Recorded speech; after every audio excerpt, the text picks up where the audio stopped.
Hello everybody, welcome to Snyder's Inc. and today we have got a Nick Crowley video, another new Nick Crowley video. And it is a YouTuber's descent in the madness.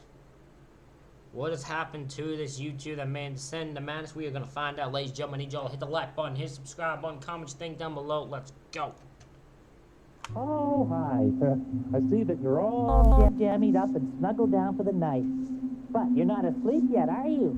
Otherwise, you wouldn't be here, would you? October 25th, 2013. I already know this won't be monetized because of probably the tone of it, so yeah, I need y'all to hit the like button and that, so hit the subscribe button, because at least if we get views and more subscribers, help me out in the future, because God's already struggled with some of the stuff I react to. Hard to make it monetized. A channel is created to document a man's passion for art and tattooing, with his upload showing obvious skill and love for his work, which he consistently uploaded proudly for nearly 2 years, despite the channel operating with essentially no eyes on it, other than his own, destined to be lost forever in a sea of endless content. Until one fateful upload changed everything. An upload that shifted the account from an innocuous look at the work of an artist to a grim peek into a withering man's mind, giving way to one of the most horrific and gut-wrenching rabbit holes ever discovered across the world of YouTube, with it all centering around one man and his excruciating descent into madness.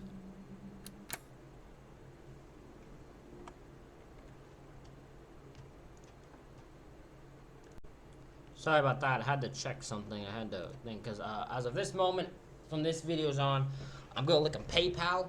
So if you want to help me out and I'm not monetized because I'm like that, you can help me out. Send me anything on PayPal. Obviously, it's not required to. I'm just going to link in case you want to help me out from there on. Sorry to interrupt, but I first have to say a quick thank you. Oh, I go right on, and now we're going back to, now we're doing an ad. Okay, we'll skip to the video here.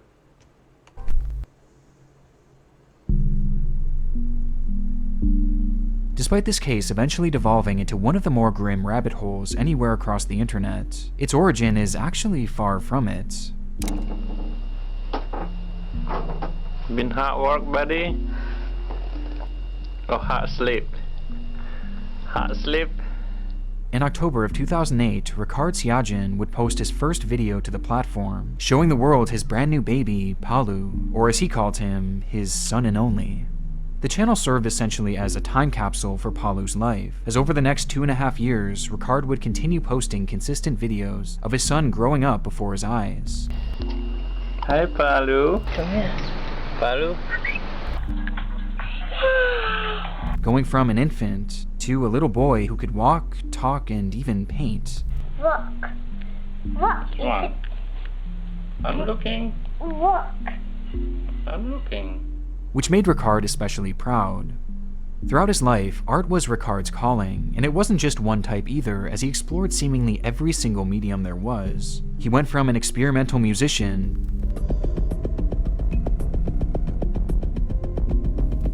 to a photographer, and eventually, most importantly, an illustrator/painter, with his artistic prowess eventually landing him an interview with a local reporter, where he talked about his art and inspirations. What message do you want to send to the people about your art? My art is my stargate, my life protection, and my companion. All of my art is also a collaborative gate. They will mean nothing without good and aware eyes. So let's accept art to link the distance, difference, and diversity in humankind. The leader of this nation will be love. What a fantasy, eh? In the world of art, Ricard could do it all, but still there was one style that called to him above all else, a style dubbed Batak art, in reference to the Indonesian tribe it spawned from. It's a distinct look that Ricard took exceptional interest in, which comes as little surprise, as that was the tribe that Ricard was born into, being raised within the Indonesian group, only to move to the United States as a young man in order to further his education and career prospects. However, as he once said in an artistic mission statement, the further a Batak man travels from his homeland, the stronger Batak he is on the inside.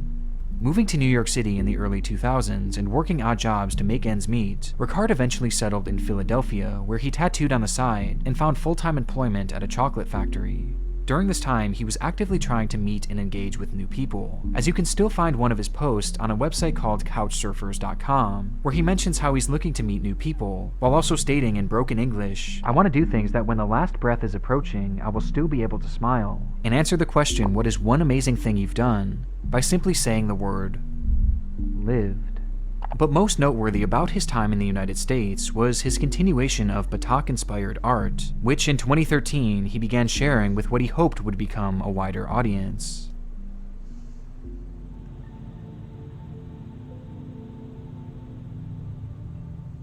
Starting his second and most prominent page back on December 31st, 2013, Ricard would dedicate his self-titled channel to this art form that he loved so dearly, posting various videos of himself producing tattoos with that traditional Batak inspiration. These videos were all meant to be part of a larger scale project that he was working on called DJADJAK, which can be seen referenced in practically all of his early video titles. And despite being in video form, this project heavily focused on a series of books that Ricard was writing, as well as illustrating, which dove into the Batak way of art, and how he was the first to translate it into the world of tattooing, considering himself the first to practice what he called Batak body art. I created the DJADJAK project with the intention that it be continued and expanded by other artists to bring Batak art into the global consciousness and into a new lifestyle through tattoo. This project is dedicated to my son Palu. This channel was always meant to be something special. Not only was this uncharted territory for Batak art, but also for the world of art in general. And at the core of it all, Ricard desired to capture the attention of the online world with something they had never seen before. And in the end, he certainly got his wish, just not in the way he would have ever imagined. As the years began to pass, Ricard's channel grew less and less active, and by 2015, only a few off-topic yet entirely normal videos would make their way to the channel, like one showing what looks to be a local parade, and another being a camera tutorial in Indonesian. Oke, ini dia adapternya untuk auto. Oke. But from this moment on, normalcy would be a thing of the past for both Ricard Sajin and his channel. Hi, I'm making this video hoping that there's some people out there are able to help me either by sharing this and information and treatment and stuff for my condition. I have not sleep. I have total insomnia. In the video dubbed Che Final Insomnia, we see Ricard speak directly to the camera and to the audience for the very first time, as he calls out for help with a more than concerning issue he had been dealing with that being total insomnia. This is not regular insomnia. So it's been 4 months and my body is deteriorating right now. Because my immune system is falling from not able to sleep. In the video, he claims that he has not been able to sleep for the past 4 months, turning his life into a never-ending waking nightmare, with a lack of sleep slowly causing his body to fail. I swear, unless I've lost my mind, I always thought this was fake at first. When I remember when I first saw this, I don't remember what video it was. I first thought this was fake. Because I thought there was no fucking way a person can go 4 or more months without sleeping. There was no way.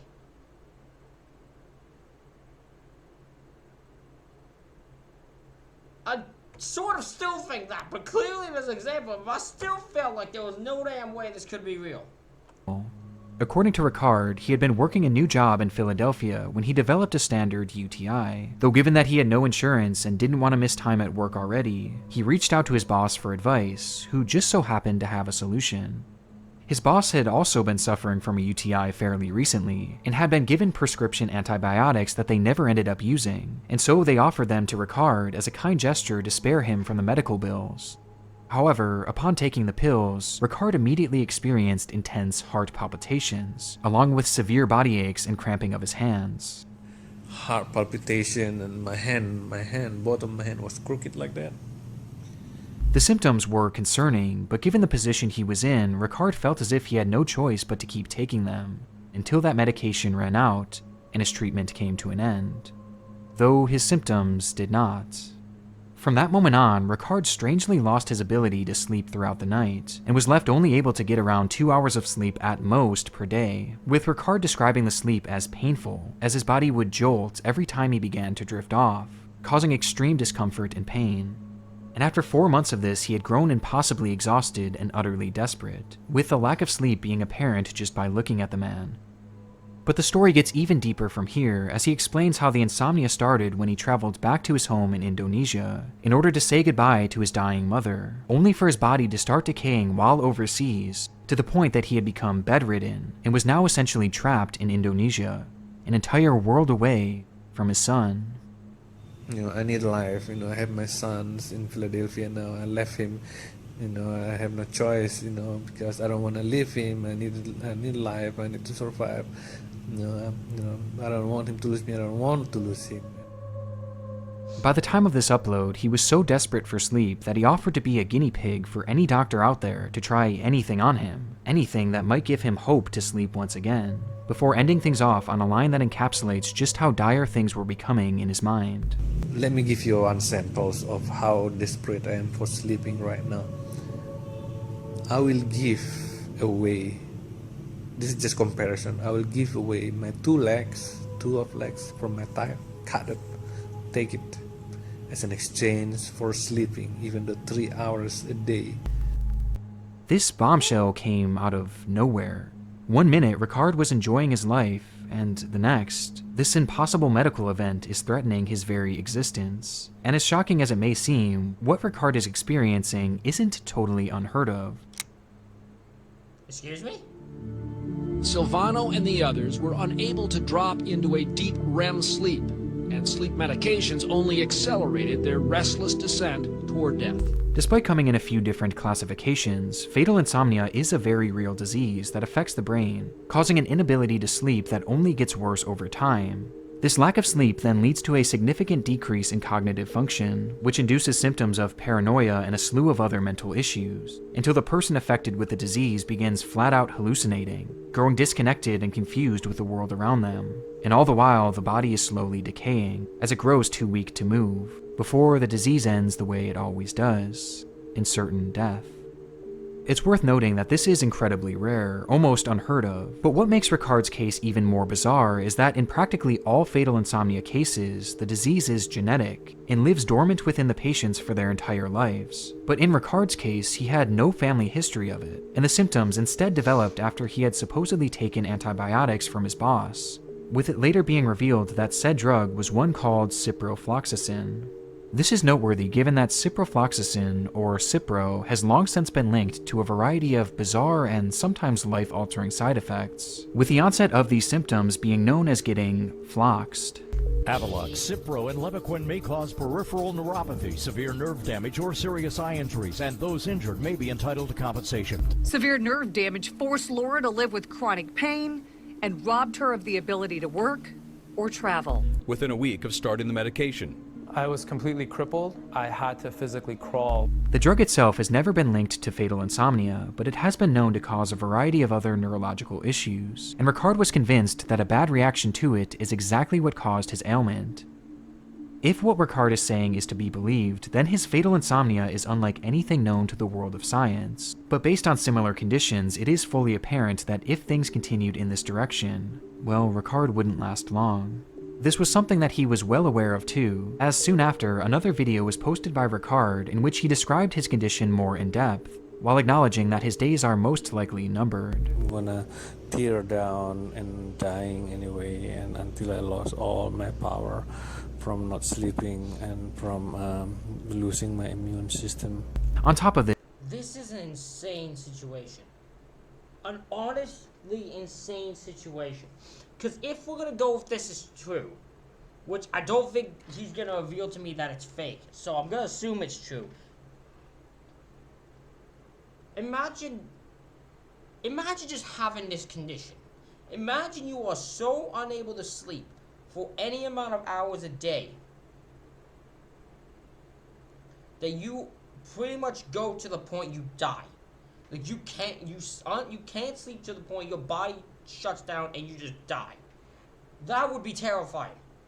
This, the isolation was clearly starting to take a toll on him, as not only was he separated from his child, but he can't even leave his house due to the fact that he can't walk for even more than a minute. I'm bedridden. I can only walk for like 1 minute and done. And throughout all of the research he did into his own illness, he couldn't find a single other person out there that had been dealing with what he had been dealing with. Meaning that he had no one to relate to, no semblance of guidance, nothing. It was isolation in its truest, most horrific form, as he was essentially sentenced to lay in a bed for the remainder of his life. A bed in which he couldn't even sleep, as he was forced to lay there awake as his body slowly consumes itself. It's utterly depressing, and over time we begin to understand more of what Ricard is going through, as he starts videotaping examples of his sleep rejection in real time.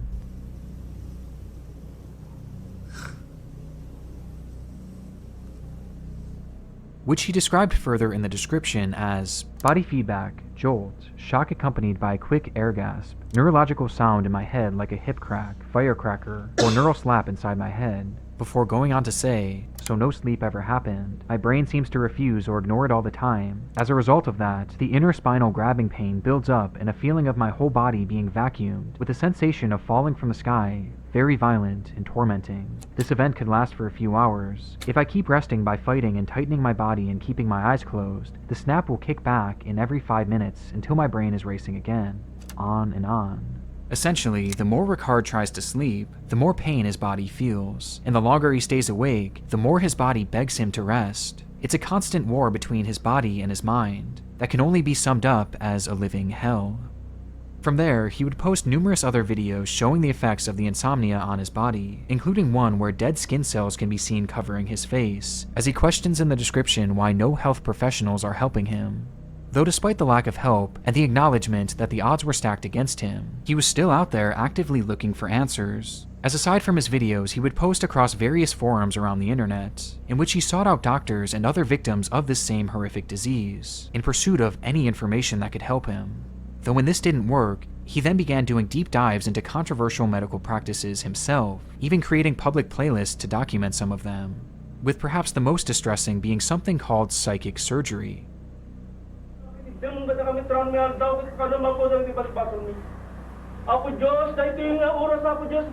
With videos in that playlist showing people being healed from their chronic ailments with this bizarre technique that unfortunately was entirely a scam, though it's still Oh, I'm not surprised by that. That sounds so bullshit that I'm not surprised it's a scam, but a man who's desperate will believe anything. Likely provided him some false hope in that moment that perhaps it could work on him.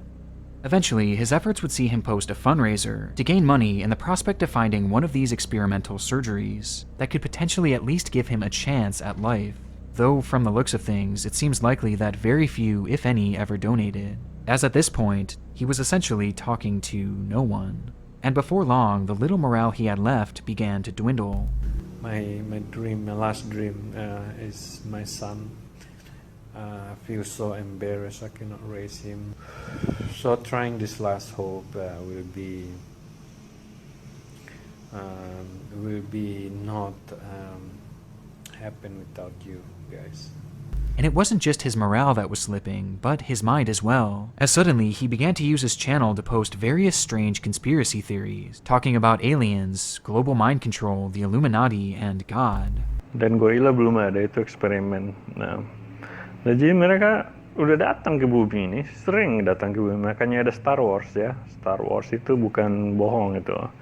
As with each passing video, he began making less and less sense, which was also echoed on his Facebook account, where the man's once entirely normal page was inundated with bizarre posts about some of the wildest conspiracies you will ever see. And this wasn't the only major clue that Ricard was starting to lose cognitive function, with the other coming in the form of his recording habits. During a vast amount of his uploads, Ricard would ramble on about how he had been talking for hours, only for him to realize that only a few minutes ended up recording, forcing him to do the entire video all over again. Aku harus bikin video singkat-singkat soalnya susah. Udah pernah aku upload, udah pernah aku rekam sampai 2 jam, tapi yang terekam hanya beberapa menit, jadi hinting at the fact that Ricard was growing less and less aware of his actions, either forgetting to record or not realizing that the recording had stopped. The deterioration is heartbreaking, but Ricard wasn't entirely lost, as he would eventually hop back in front of the camera to celebrate a rather unfortunate anniversary. That's messed up. He posted to show the anniversary of him getting insomnia. That's what I'm gonna assume the anniversary is. So, it's been a year bedridden, attacked by fluoroquinolones in 2015. After an entire year of being bedridden, Ricard was still fighting, though his optimism was nearly gone, as he mentions that he's past the point of salvation. His neurons have already been fried, and no matter what happens from here, he knows that he's never going to be able to fully recover, and he wished at this point that it would all just be over already. I'm giving up already. I'm already giving up now. It's just I cannot do it. I cannot myself. I'm not good with myself. If I do, I'm already done. Citing his only reason for continuing on as, why do keep trying this?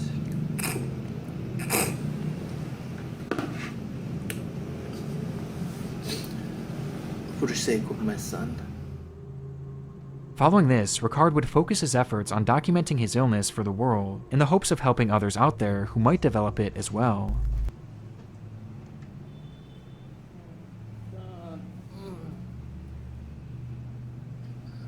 While in another video, he shows off his collection of benzos that he had been abusing for nearly 2 years now, as they were the only things that could even remotely get him to fall asleep, even just for 2 excruciating hours, stating that without them, he would already be dead.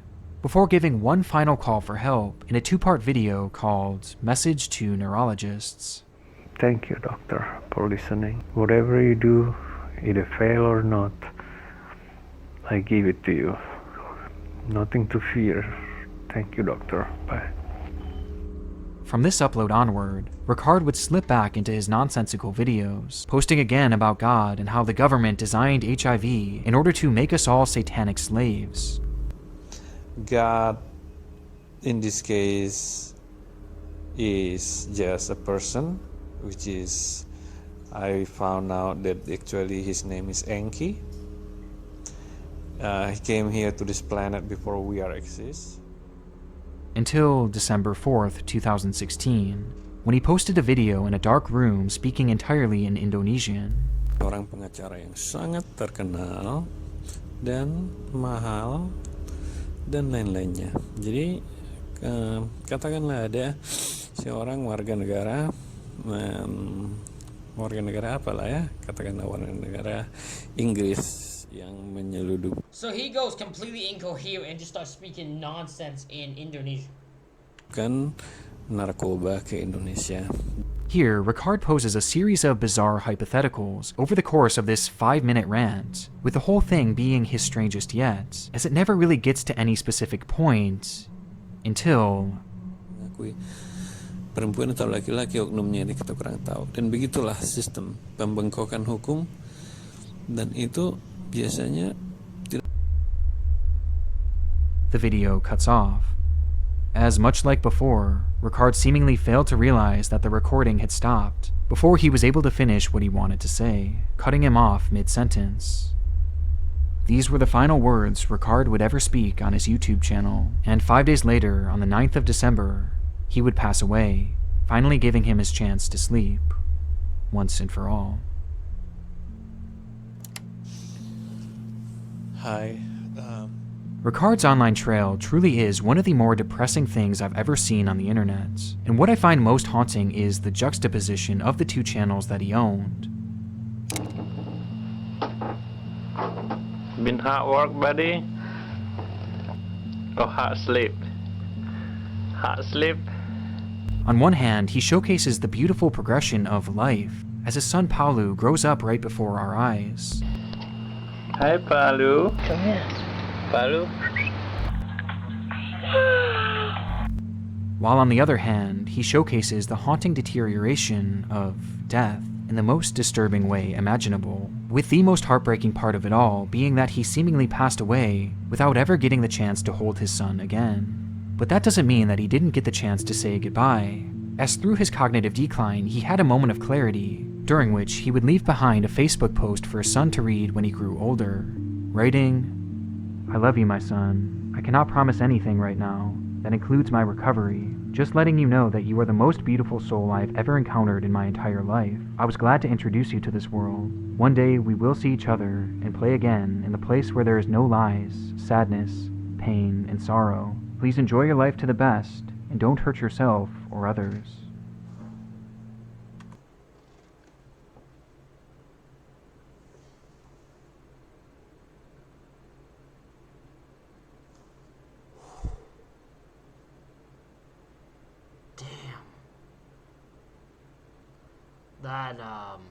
That got me. I'll admit, that got me. Oh, that was tough. With Ricard's story now at its end, we're still left with many unanswered questions, as despite his death appearing to be confirmed, the cause of it never has been. And throughout the story, there are several discrepancies that have raised a few questions. If what Ricard is saying is to be believed 100% at face value, then he went without true sleep for almost a year and a half, which based on our current understanding of sleep doesn't seem possible, at least not to the extent Ricard was claiming. In fact, another patient with an extremely similar condition had his own spiral documented back in the 90s, with his cognitive decline being much, much more drastic. How long you been here?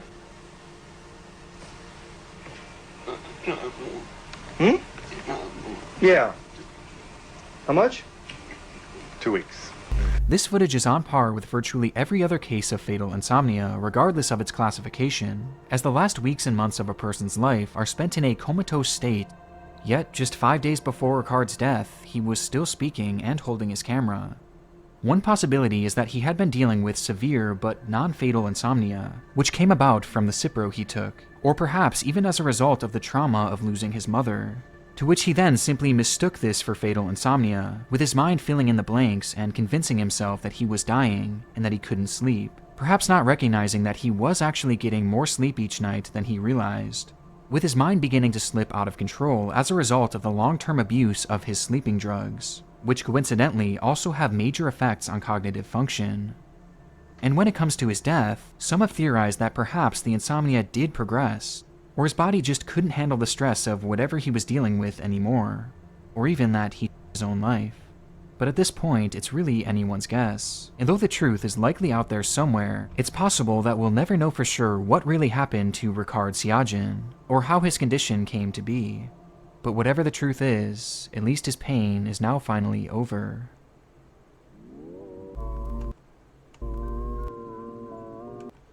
Ladies and gentlemen, let me know what you think of his story. Let me know what you think actually happened. How did he actually die? Let me know your theories in the comments. Hit the like button, hit the subscribe button. Thank y'all for watching. I'll see y'all for the next one.